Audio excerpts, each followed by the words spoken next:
Bonjour à tous, bienvenue en direct de la Foire Expo de Saint-Dizier en ce jeudi 16 mai. Ici, on se retrouve pour le MAC de la Foire, animation en direct ici à la Foire Expo de Saint-Dizier avec un thème aujourd'hui, celui du sport.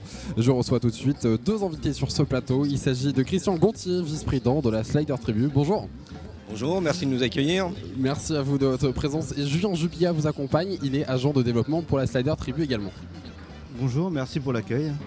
Merci encore une fois d'être présent. Aujourd'hui, on parle du sport et on parle surtout d'un tournoi, celui de l'Upperpuck, qui se déroulera à Vitry-le-François prochainement.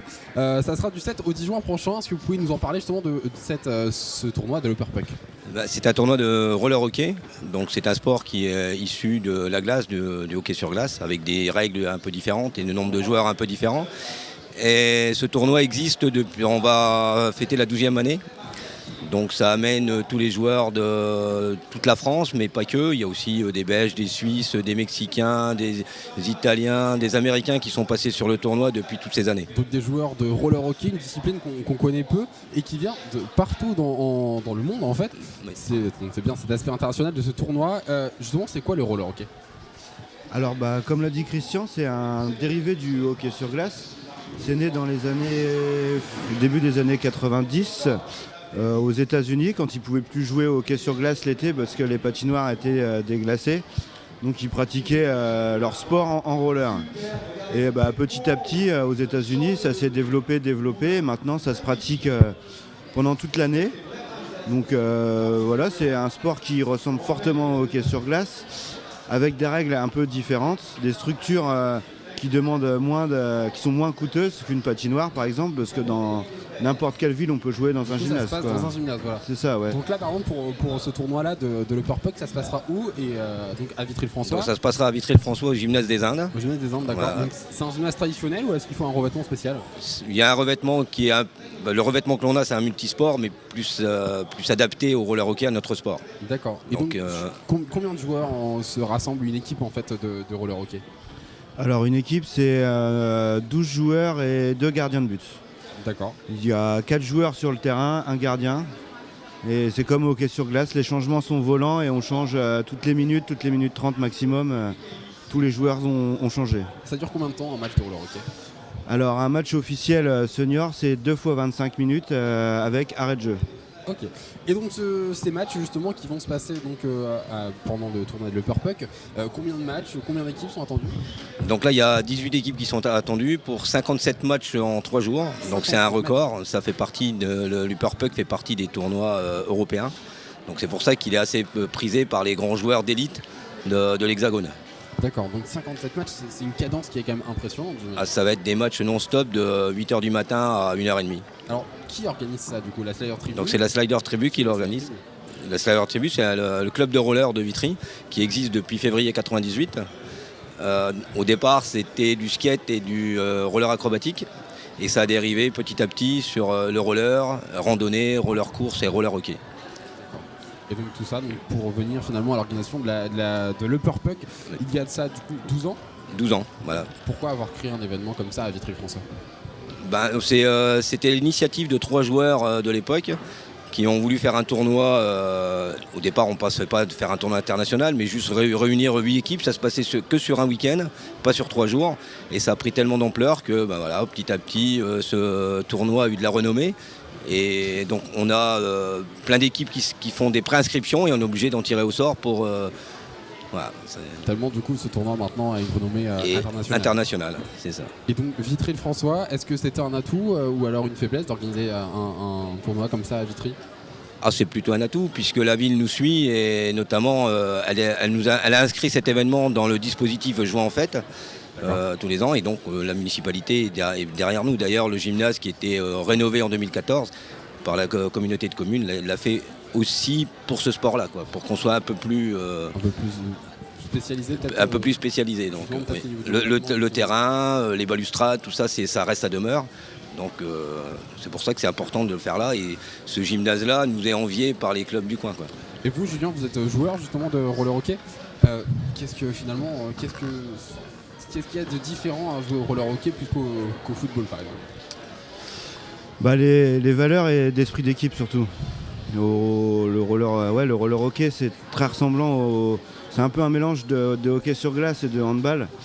Donc il y a des valeurs collectives vachement poussées et après c'est un sport spectaculaire. Ça va quand même vite, c'est physique. Donc c'est vraiment complet comme sport. D'accord. Depuis quand vous jouez du coup vous, au roller hockey? Alors je joue depuis, c'est ma 22e saison là, cette année. Donc depuis que je suis tout petit, je joue au roller hockey. D'accord. Est-ce que c'est un sport dangereux? Non, pas du tout. Non. On est protégé, on a des casques, des gants, des jambières. Tout est bon pour... C'est pas plus dangereux que n'importe quel autre sport. D'accord. Et il y a quelque chose, je pense, à préciser également, c'est que ce tournoi de l'Upper Puck, du coup, sera gratuit. On l'a dit tout à l'heure, donc inscrit donc, dans Jouer en Fête pour attirer finalement des... Pour attirer du monde et l'entrée est gratuite pour tout le monde. D'accord. Et donc comment fait finalement le club pour pouvoir subvenir au financement que coûte justement l'organisation d'un tournoi international? Beaucoup de partenaires et puis on compte aussi pour le beau temps pour que la buvette elle tourne à foison. D'accord. Et donc les spectateurs peuvent venir et assister à un match, deux matchs, ils viennent, ils partent, c'est ouvert et ça sera ouvert de 8h du matin jusqu'à 1h30, donc l'accès est gratuit et totalement ouverte à tous. J'imagine que niveau mixité aussi dans l'origine du public c'est intéressant. J'imagine que les équipes amènent avec eux aussi des spectateurs. Oui, mais des spectateurs initiés. Ce qu'on souhaiterait par le biais de ce tournoi-là, c'est que le public local s'intéresse un peu plus à notre sport qui est encore assez confidentiel, même si le club existe depuis 1998. Mais au moins que ça soit un public local en masse qui vienne à ce tournoi-là pour découvrir le roller hockey et pourquoi pas adhérer au club par la suite. Alors cette année, on a réalisé un partenariat ensemble avec Puissance Télévisions. On a fait donc le tirage au sort ensemble en direct. Est-ce que ça justement c'est aussi peut-être une première approche pour pouvoir toucher un public plus large? Cette visibilité a été un peu plus large et effectivement par le biais de votre chaîne et sur internet, les jeunes sont connectés tout le temps, tous les jours, 8h, 24, j'allais dire 24 heures sur 24. Presque. Donc, pratiquement. Donc cette visibilité a été vue par beaucoup de monde. Oui. Et on a une retombée, des échos assez positifs sur le sujet. Ouais. On essaie justement peut-être d'insister justement sur faire venir ce public à ce tournoi. Ça se passe quand? On va rappeler les dates du 7 au 10 juin prochain. 10 juin. Donc au gymnase des Indes à Vitry. J'en reviens aussi sur un petit détail. Il y a 2 catégories sur ce tournoi. Qu'est-ce que c'est?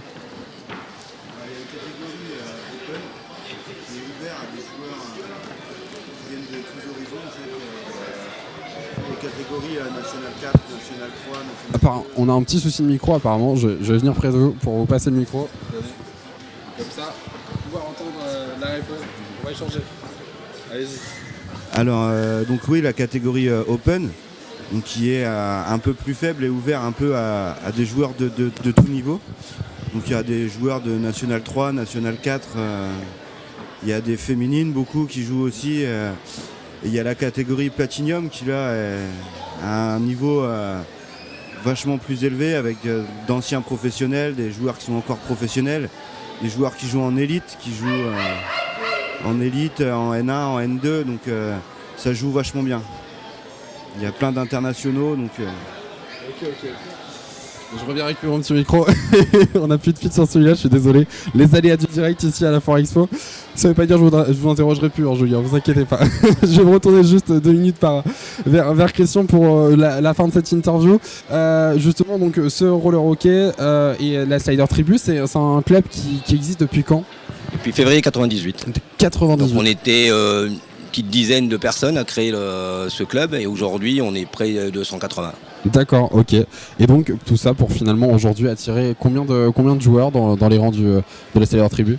En joueur pur de roller hockey, je sais pas, tu vas peut-être pouvoir m'aider. Une quarantaine, 40, 50 joueurs. Le reste des licenciés, c'est l'école de roller, la randonnée et la course. D'accord, donc ça fait quand même du monde. Un petit détail aussi pour le tournoi de l'Upper Puck de cette année. Il y a une équipe spécialement formée pour une cause cette année. C'est quoi? Voilà, on a voulu mettre une ligne directrice et défendre une cause noble qui est la lutte contre le cancer. Donc il y a une équipe qui est créée spécialement pour ramener des fonds.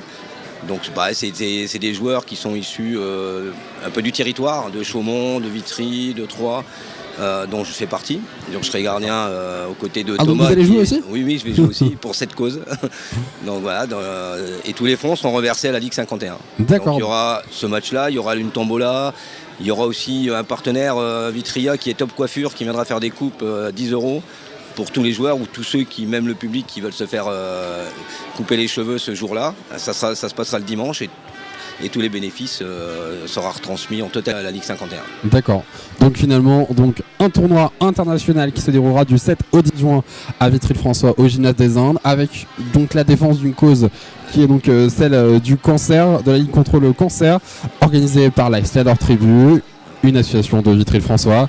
Je vous dis merci. Merci d'avoir été avec nous du coup sur ce plateau ici à la Foire Expo de Saint-Dizier. Possible visibilité pour tous. Et on donne rendez-vous du coup au maximum de monde, au maximum de public pour assister à tous ces matchs qui se dérouleront. Donc je rappelle, du 7 au 10 juin prochain à Vitry-le-François. Merci beaucoup. On retrouve tout de suite Lisa. Lisa, tu es ici à la Foire Expo, tu es en extérieur. Je crois que tu te trouves avec Bénédicte Desordres.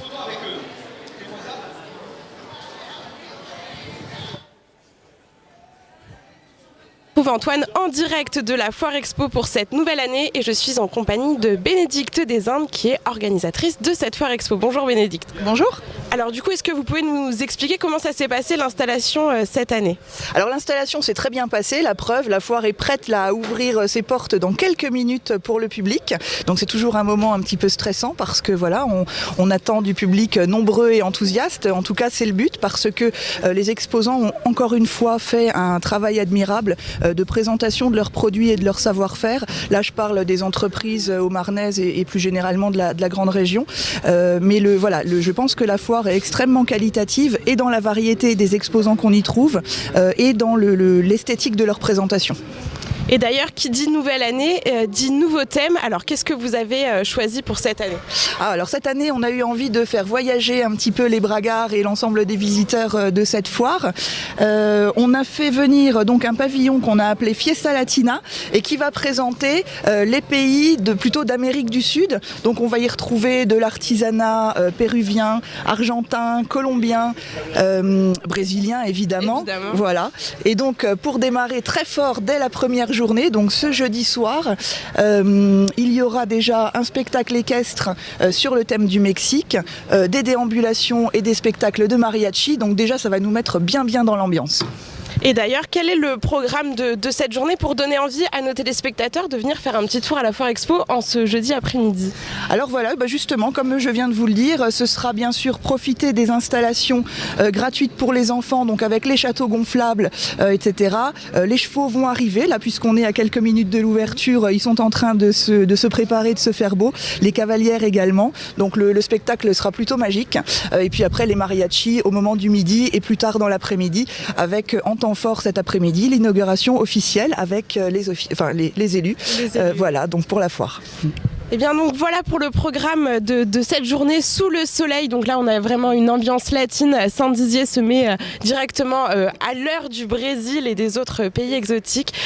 Je vous laisse avec Antoine pour la suite de l'émission et on se retrouve demain pour un nouveau programme de la Foire Expo. Et on est de retour ici sur le plateau de la Foire Expo de Saint-Dizier. Merci Lisa qui était dans les allées avec Bénédicte des Indes, organisatrice de cette Foire Expo de Saint-Dizier, cette 10e Foire Expo de Saint-Dizier. Et nous avons la chance d'être en direct avec cet air latino que vous entendez derrière nous. C'est ça aussi l'esprit de la foire et c'est ça le thème de cette année. C'est justement Fiesta Latina, à voir avec un pavillon spécial ici à la Foire Expo de Saint-Dizier que je vous invite bien sûr à visiter très prochainement. C'est cette foire ouverte jusqu'à dimanche soir. De retour sur ce plateau avec une thématique, celle du sport aujourd'hui. Nous venons à l'instant d'accueillir l'Upperpuck, le tournoi international de roller hockey qui se déroulera prochainement à Vitry-le-François. Mais maintenant, nous passons à un autre sport, il s'agit du BMX. Bonjour. Bonjour. Bonjour Yannick Laurent, vous êtes membre du BMX de Béthencourt-la-Ferrée, ici à quelques kilomètres de Saint-Dizier. Est-ce que vous pouvez nous parler finalement un petit peu de ce qu'est le BMX et le club de Saint-Dizier ? Bonjour, donc oui effectivement donc, je suis membre du club, c'est-à-dire que je suis plutôt papa bénévole. C'est un club qui se situe à Béthencourt, un terrain qui se situe à Béthencourt, qui compte aujourd'hui 36 pilotes. Le BMX, pour faire simple, c'est une ligne de départ, une ligne d'arrivée, et le premier qui franchit la ligne d'arrivée qui gagne. Ok. Donc, Alors, on va revenir sur un événement, surtout parce que là, on parlait d'un instant d'un tournoi international de roller hockey. Vous aussi organisez un tournoi, un championnat, je crois plutôt, ici sur le BMX, c'est le championnat Nord-Est. oui, voilà, tout ça. Donc, cette Ça se année, passera quand? c'est le 26 mai, le dimanche 26 mai, de 9h à 17h. Et donc nous avons la chance cette année d'accueillir une manche de championnat, la 5e manche du championnat Nord-Est de 5e BMX. manche, ça veut dire finalement qu'il y a plusieurs manches qui se passeront à Bettencourt, alors partout dans le Nord-Est. Non, c'est dans tous les clubs du Nord-Est. Il y a 8 manches au total. Ok. Et donc ça va de Vesoul, Besançon, Strasbourg, Beaune, Dijon. Et Bettencourt-la-Ferrée. Et Bettencourt-la-Ferrée cette année. Voilà. Ok, donc c'est une chance, j'imagine, pour votre club d'accueillir une manche comme ça, mais c'est une chance aussi pour le territoire. Tout à fait, c'est un honneur. Ça veut dire que notre club est reconnu, que le terrain est reconnu. Donc le aux gens de Saint-Dizier, de Bettencourt et des environs, pour nous, c'est vraiment un honneur. Alors, le spectacle, quand vous dites, ça veut dire que donc finalement. C'est formidable parce que, comme je vous disais tout à l'heure, il y a une ligne de départ, une ligne d'arrivée. Le but, c'est d'arriver le plus vite possible. Mais entre les deux, il y a un certain nombre d'obstacles, de bosses. Et l'idée, c'est que les pilotes soient le plus fluides possible. Donc certains sautent, certains enroulent les bosses. Donc ils jouent les équilibristes en permanence, en alliant vitesse et équilibre. Donc c'est vraiment impressionnant à observer. Et donc ça se passe à Bettencourt-la-Ferrée. Ça se passera aussi donc pour le 26 mai prochain. Donc de 9h à 17h, ce championnat Nord-Est. Combien de joueurs seront sur la ligne de départ? Donc on attend environ 400 pilotes. Alors j'ai dit joueurs parce que j'étais encore dans le Purpack, donc des pilotes. On appelle ça des pilotes. Oui, voilà, c'est ça, c'est un sport qui se rapproche du motocross si on veut. D'accord. Donc, et comme je l'ai dit tout à l'heure, c'est un sport qui allie vitesse et équilibre. Donc voilà, nos coureurs sont appelés des pilotes. Voilà, c'est ça. Ok, donc près de 400, ça ce qu'on Donc dit 400, on attend 400 pilotes sur l'événement avec leur famille, ce qui fait qu'on va avoir 1500 personnes minimum sur la journée du dimanche et sur le week-end parce que beaucoup vont arriver le samedi pour découvrir la piste et s'entraîner sur la piste le samedi. Et donc vous, du coup, le club organisateur, celui donc du BMX Bettencourt, a voulu aussi finalement remercier toutes ces personnes qui se déplacent de tout le Nord-Est avec peut-être des choses un peu plus conviviales du coup pour ses accompagnateurs. Tout à fait, il y a un grand nombre de pilotes qui vont arriver la veille pour découvrir la piste, qui vont camper sur place ou qui vont aller à l'hôtel. Donc le samedi soir, on a prévu un petit apéro-concert, donc c'est-à-dire qu'il y aura un entraînement qui aura lieu jusqu'à 18h et à l'issue de l'entraînement de 18h à 20h. On va pas faire trop tard parce que c'est des sportifs et ils ont besoin de dormir avant la compétition. Il y aura un apéro-concert, il y aura un petit concert pour réunir de façon conviviale tous les pilotes et les familles de pilotes. C'est une certaine convivialité autour de ce sport, c'est ça qui est intéressant aussi. C'est parce que du coup, il faut le dire, c'est des manches, en tout cas un parcours qui est très rapide. Tout à fait. Une manche, une course, on appelle ça une race dans le milieu du BMX, dure en moyenne 45 secondes. D'accord, ouais, donc c'est super rapide en fait. Donc, à côté d'un match de Purpuck. Voilà, quelqu'un qui va voir un match de foot, il sait que ça dure 90 minutes. Ici, ça dure 45 secondes. Voilà, là c'est 45 secondes. Intense par contre. Très intense, où les pilotes sont vraiment au maximum.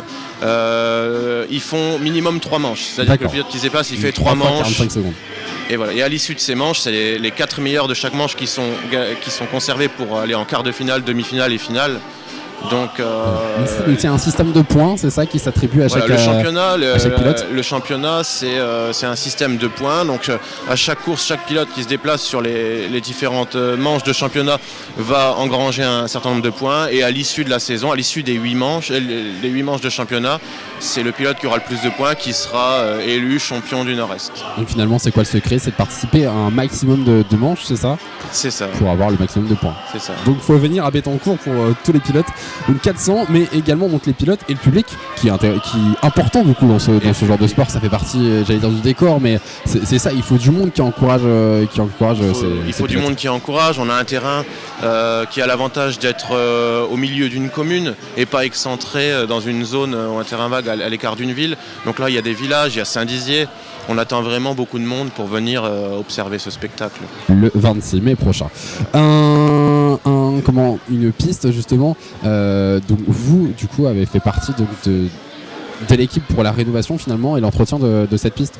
Oui, voilà, donc à savoir qu'un terrain de BMX, il est fait de schiste, donc c'est-à-dire de terre battue, avec les aléas de la météo, avec les pilotes qui roulent dessus. C'est un terrain qui souffre énormément et qui a besoin d'énormément d'entretien. Aujourd'hui, on a la chance d'avoir une poignée de bénévoles, on est une dizaine de parents actifs au niveau du club et qui entretiennent en permanence la piste. À savoir que pour recevoir cette compétition, il a fallu la faire homologuer par la Fédération française de cyclisme. Donc, ce terrain est homologué par la fédération. Le terrain, on a eu la chance que ce terrain soit réhomologué au mois d'octobre l'année dernière et que la fédération nous ait confié cette manche.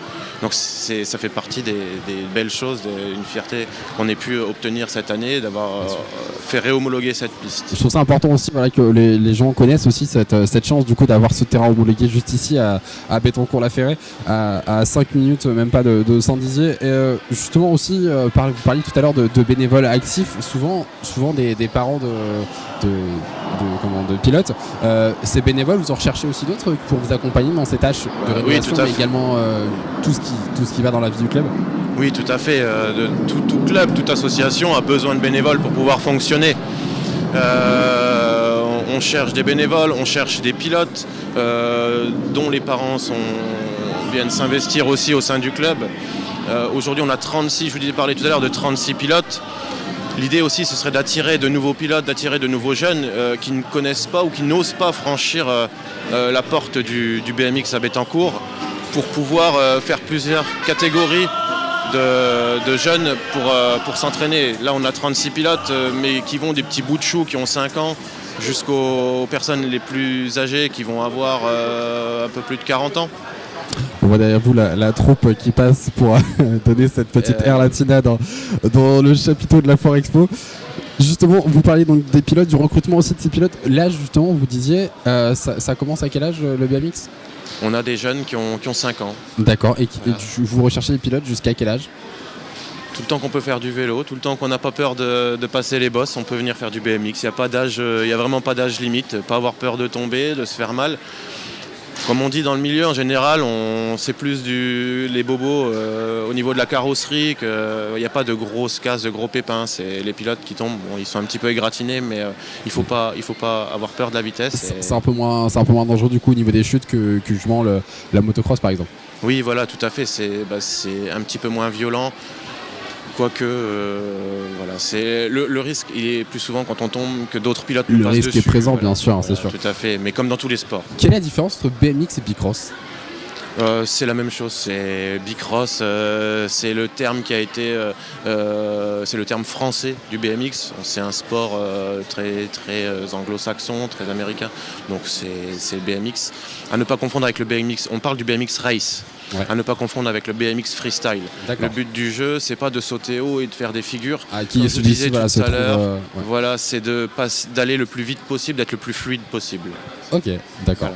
Merci beaucoup Monsieur Laurent d'avoir été avec nous sur ce plateau ici à la Foire Expo de Saint-Dizier pour nous parler du championnat Nord-Est BMX qui se déroulera donc le 26 mai prochain à Bettencourt-la-Ferraie. Un accès libre et gratuit de 9h à 17h pour donc voir le maximum de courses possibles. C'est court, 45 secondes, vous pouvez venir en une ou deux courses, il y a pas de mal.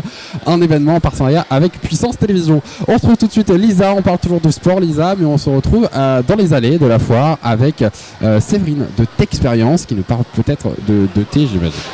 Vous l'aurez donc compris, la thématique de cette émission aujourd'hui, c'est le sport. Et pour pratiquer le sport de la meilleure des façons, il faut bien sûr une alimentation équilibrée. Et puis, on peut s'aider de plein de choses. Alors, pour l'occasion, j'ai décidé de vous présenter Séverine qui a une boutique de thé. Elle est installée à Saint-Dizier depuis 2 ans, donc je vous propose de découvrir ses petits conseils et ses petites astuces pour pratiquer le sport avec un thé adapté. Bonjour Séverine. Bonjour Lisa. Oui, effectivement, pour pratiquer le sport, qu'est-ce qu'il faut ? Il faut avant tout détoxifier l'organisme. Donc pour cela, j'ai sur le stand le Daily Detox. Donc c'est un mélange de thé vert, maté, citronnelle, thé matcha et ortie. Tout ça pour permettre de bien éliminer tout ce qui est toxine. Je propose également aux grands sportifs le maté. Donc je l'ai sous forme de 2 compositions. Je vais être maté et thé de la bombe. Donc le maté, c'est une plante d'Amérique du Sud qui est très riche en caféine, ce qui permet de booster, mais également notamment d'améliorer la dépense énergétique. Et puis sinon, vous pouvez retrouver l'ensemble des thés verts qui, eux, également permettent d'améliorer un petit peu toute la condition physique de manière générale. Alors du coup, si certains de nos téléspectateurs n'ont pas la chance de pouvoir venir à la Foire Expo de Saint-Dizier pendant ces 4 jours, Séverine, où est-ce qu'on peut te retrouver ? Alors jusqu'à la fin du mois de mai et au mois de juin, vous pouvez me retrouver comme depuis 2 ans à l'espace créateur d'entreprise. Mais la grande nouvelle cette année, c'est que je vais déménager. Donc je vais déménager dans la galerie Marius Cartier. C'est la galerie qui se situe juste à côté de la mairie, en face du square Winston Churchill. Donc voilà, je prévois un emménagement d'ici le mois de juillet. Donc je vous tiendrai au courant sur ma page Facebook. Et donc une crémaillère à suivre pour Séverine été expérience. Je rends l'antenne bien sûr à Antoine Regnault pour la suite de ce mag. Et puis on se retrouve très vite pour découvrir un autre exposant à la Foire Expo de Saint-Dizier. Ici sur le plateau de la Foire Expo de Saint-Dizier où on se retrouve pour le Mac de la Foire, et l'invité a encore changé ici, disons, il y a du mouvement sur ce stand ici, stand 21. Il s'agit à présent de Francis Clerget. Bonjour, vous êtes ici pour parler de judo car vous êtes le directeur sportif du judo club Marnaval. Ici un club qui est connu et reconnu pour parler du coup de cette discipline de judo. Est-ce que vous pouvez nous en parler un petit peu du club ? C'est un club qui existe depuis 1973, que j'aurais pris en 1980 comme professeur, parce que le professeur de l'époque a quitté Saint-Dizier.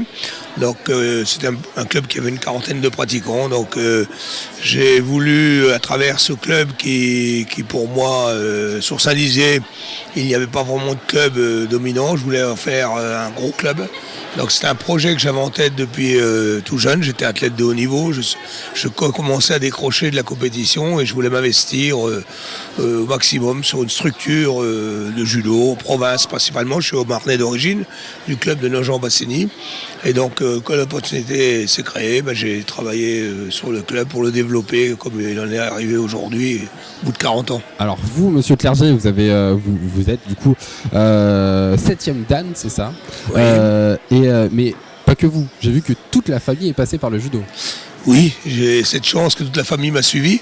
Mon épouse qui a démarré le club à mes côtés, qui faisait les séances des enfants à cette époque-là, est 3e dan, diplômée d'État. Et puis après les enfants ont enchaîné au niveau de la pratique et puis après au niveau sportif, avec des résultats quand même assez honorables. Chloé Clerget, ma fille, la plus grande, qui a été vice-championne de France cadette. Elle a fait de l'international en cadette et en junior. Ensuite Arthur, mon deuxième, qui lui a été champion de France senior première division, fait champion d'Europe, champion du monde. Malheureusement, pour des raisons de santé, il est obligé de décrocher ces dernières années parce qu'il a une prothèse de hanche, donc c'est pas très compatible avec le haut niveau. Et puis enfin pour finir, Axel qui lui est le leader de l'équipe de France à l'heure actuelle derrière Teddy Riner. Donc on voit que voilà, j'ai eu cette chance que la famille a suivi. Ça m'a permis de pouvoir être encore plus disponible pour le judo. Et voilà, donc Axel, on va parler de lui un petit peu avant d'arriver sur une deuxième athlète qui fait beaucoup parler d'elle ici à Saint-Dizier. Donc Axel, qui lui du coup, vous l'avez dit, est en équipe de France et aujourd'hui il a suivi les traces du papa, voire même plus. Oui, si on veut, suivre les traces de papa, il les a dépassées. C'est le but, de toute façon, c'est que l'élève dépasse le maître. Là, moi j'ai fait de l'international, j'étais en équipe de France, mais pas au niveau d'Axel. Les niveaux n'étaient pas les mêmes qu'aujourd'hui. Je dis pas que le niveau d'aujourd'hui s'est affaibli, mais il y avait moins de possibilités. Donc Axel aujourd'hui médaillé au championnat du monde, médaillé au championnat d'Europe, médaillé au championnat du monde junior, un parcours de 11 ans en équipe de France à l'heure actuelle. Présélectionné aux Jeux Olympiques, les derniers Jeux Olympiques plus les Olympiques d'avant. Et malheureusement ça s'est joué de peu. Et là aujourd'hui il est bien parti quand même, il reste un an à tenir. Au niveau de la qualification, c'est pas un souci, il est bien placé, ça tiendra un an, mais c'est au niveau des blessures, du corps. Et il arrive à 32 ans, il vient de se blesser gravement au Tournoi de Paris à Bercy au mois de février. Et donc le plus dur, ça va d'arriver à maintenir son niveau et en se protégeant au maximum pour ne pas exposer son corps qui parle maintenant de par sa durée du haut niveau qui est exceptionnelle. Il y a très peu d'athlètes qui ont de sportive de très haut niveau dans le monde du judo, continuer 11 ans comme ça, à s'entraîner quotidiennement au plus haut niveau et amener aussi de front son projet professionnel, scolaire, parce qu'il est kiné également dans la vie. Il ne travaille pas, il ne peut pas. C'est lié un petit peu ces métiers de c'est un choix. Corps avec le judo. Oui, je pense que ça a contribué quand même, ces blessures dépendent beaucoup de l'investissement qu'il a donné il y a 7-8 ans, en menant de front les études et puis le haut niveau, où là ça a été très fatigant au niveau de l'organisme et au niveau psychologique aussi. Et c'est sûr qu'aujourd'hui, il le paye un peu. Enfin, aujourd'hui, Axel finit avec un métier kiné, comme je vous l'ai dit. Très peu d'athlètes de haut niveau arrivent à amener de front ces deux projets. Nous, au club, c'est l'objectif que je donne à nos jeunes en permanence. Du reste, on a une école technique qui est formatrice pour les plus jeunes, Benjamin Minime, où on mène de front le judo 3 fois par semaine, une séance de soutien scolaire 1 fois par semaine le mercredi après-midi. Donc c'est bien pour faire passer un message qu'il y a le haut niveau, mais il y a aussi les études importantes à gérer à côté. Mais c'est au niveau qui reste quand même dans le viseur. Et justement, donc Axel, lui, est parti du coup sur ce viseur-là. Mais également, une deuxième athlète qui vient ici du judo club Marnaval Saint-Dizier, c'est du coup Mélanie Clément. Alors Mélanie Clément, qui elle est licenciée au lycée Marnaval Saint-Dizier 52 depuis 4 ans. Elle est issue du club de Bar-sur-Aube, il ne faut pas l'oublier quand même. Bien qu'elle soit au Marnaise d'origine, toute sa famille sur la Haute-Marne, et ses parents ont vécu à un moment donné sur Bar-sur-Aube, donc elle a pratiqué le judo là-bas. Puis elle a rejoint le club il y a 5 ans. Parce qu'elle avait besoin de montrer de la palier. Elle sortait des juniors, elle a l'âge d'Arthur. Et donc elle s'est appuyée sur notre structure. Bon, on se connaissait depuis longtemps, de par les échanges qu'on a entre Bar-sur-Aube et Marnaval. Et elle est restée fidèle à Marnaval, malgré les sollicitations qu'elle a eues de...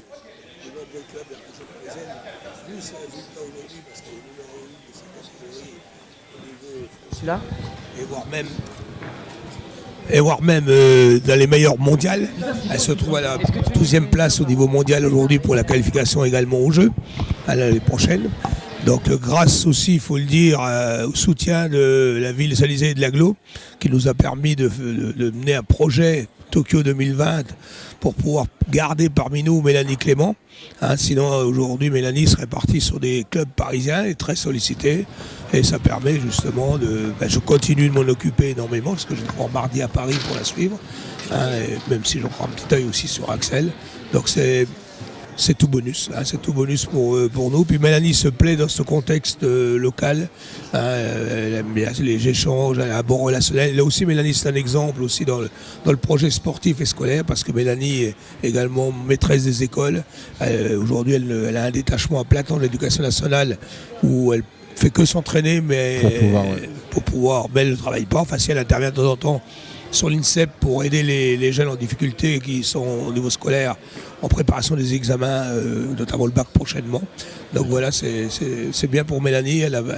Là encore une fois, ça confirme un petit peu les valeurs qu'on développe au club de Marnaval, la formation sportive mais la formation aussi de l'homme, de l'individu.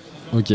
Mélanie justement qui était donc cette année qui a remporté cette année une médaille d'or au tournoi en Géorgie, mais un objectif pour Mélanie et la ville de Saint-Dizier et l'agglomération va l'aider là-dedans, c'est les Jeux Olympiques de Tokyo en 2020. C'est justement pour vous, c'est pareil, c'est une fierté. Bah oui, on espère que Mélanie va aussi aller à Tokyo 2020. Ça serait beau d'avoir 2 judokas bragards qui aillent à Tokyo 2020. Il reste encore un an à tenir. Mélanie, sur le niveau national, a une petite concurrence, mais elle est très loin devant aussi, comme Axel. Par contre, sur l'international, c'est un peu plus dense pour Mélanie. Elle n'a encore pas décroché de médailles importantes sur les grands championnats. J'espère qu'on a les Jeux européens à la fin du mois de juin à Minsk. J'espère qu'elle va aller chercher cette grande médaille. Elle a monté d'un cran depuis 3-4 mois, notamment on l'a vu à Tbilissi où elle était chercher cette médaille d'or, où elle bat une Ukrainienne qui est la numéro 1 mondiale. Malheureusement, elle a eu un petit contre-coup la semaine dernière sur une autre compétition internationale. Mais bon, j'ai confiance en Mélanie.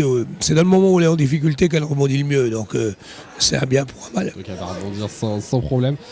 Mélanie également, donc, on le disait brièvement, qui est donc soutenue par la ville et l'agglomération de Saint-Dizier. On le voit notamment juste derrière, il y a le stand de la ville de Saint-Dizier et Mélanie en plein milieu pour montrer cette ville active et sportive. Mélanie justement qui donc, a signé une convention avec la ville et l'agglomération de Saint-Dizier pour la promotion du sport ici, mais surtout aussi pour que la ville et l'agglomération l'aident dans ce... Alors c'est sûr qu'il y a une grosse aide de la ville de Saint-Dizier, enfin son agglo, Ça a été passé par l'aglo, faut pas l'oublier. On parle de 90 000 euros. Là. Voilà, qui permet de financer les nombreux déplacements de Mélanie. Il y a une partie qui est financée par la fédération quand elle est en équipe de France, mais il y a toute une partie qui est à notre charge. C'est-à-dire avant d'arriver déjà au summum de la pyramide, il y a plein d'étapes intermédiaires qu'il faut que les clubs gèrent, du côté fonctionnement sportif, encadrement. Alors évidemment Mélanie, elle a préparateur physique personnel qui est sur Paris. Moi je fais la partie judo. Elle a aussi également préparateur mental qui sont à la charge de l'athlète ou du club. Ça compte beaucoup. Et si on veut être performant, de toute façon, c'est une écurie. C'est comme une Formule 1. Il faut avoir son équipe autour de soi. Donc tout est à la charge soit de l'athlète, soit du club. Donc nous, c'est à la charge du club qui, évidemment, est financé grâce à l'aide du conseil de la ville, l'aglo de la ville de Saint-Dizier. Le conseil départemental vous aide aussi On a une aide également du conseil départemental qui nous a attribué pour le haut niveau. Une aide aussi importante, à peu près de 20 000 euros. Donc, mais bon, elle n'est pas destinée uniquement à Mélanie. On a une aide également du conseil départemental pour notre école technique. Elle est beaucoup plus destinée pour assurer la formation, assurer la relève d'Axel Clerget et de Mélanie Clément après 2020. Notre objectif, c'est justement ça, c'est aussi d'avoir toujours sous le coude une paire de jeunes champions pour prendre le relais. Ça se fait pas 8 jours, c'est très long. Je vous dis, j'ai mis 40 ans avant aujourd'hui de récupérer un petit peu. C'était mon objectif, d'avoir un jour à sélectionner aux Jeux Olympiques. Quand j'ai lancé le club il y a 40 ans, enfin repris le club il y a 40 ans, on arrive au bout du tunnel.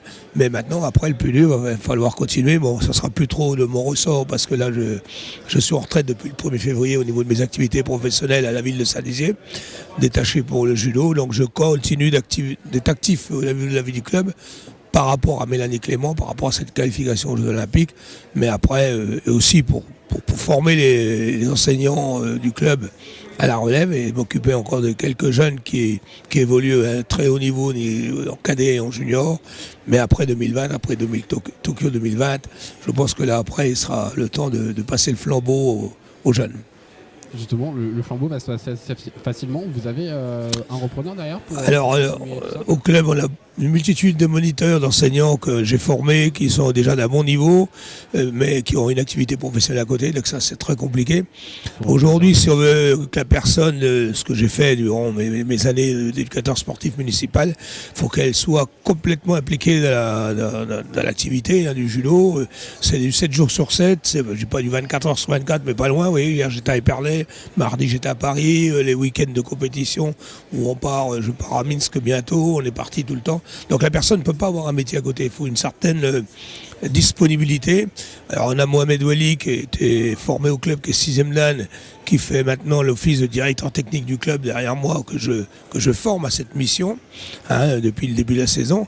Mais il a un métier, il a un travail, il est enseignant, il est maître des écoles, donc il n'a pas cette disponibilité. Bon, c'est toujours lié un petit peu l'enseignement et le judo. Ah oui, c'est lié. De toute façon, au judo, on va pratiquer, on va dire on va jouer au foot, on va jouer au basket, mais la référence du judo, c'est je vais apprendre le judo. Donc c'est une discipline où on apprend, où on étudie. Quand on vient faire du judo, je viens étudier un mouvement, je viens apprendre une prise, mais on vient pour jouer également. Mais oui, au Japon, les pratiquants de judo sont des étudiants, on les appelle les étudiants du judo. Donc c'est une différence où, si vous voulez, il y a une pratique physique, mais il y a une pratique intellectuelle qui est primordiale.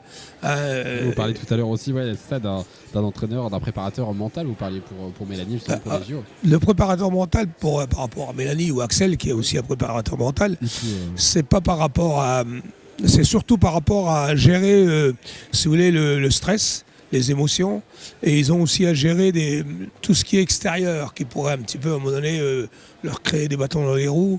Ça paraît pas, mais il y a beaucoup de sollicitations, il y a des choses positives, il y a des choses négatives. Donc le préparateur mental, il est là plus pour gérer l'orgue judo.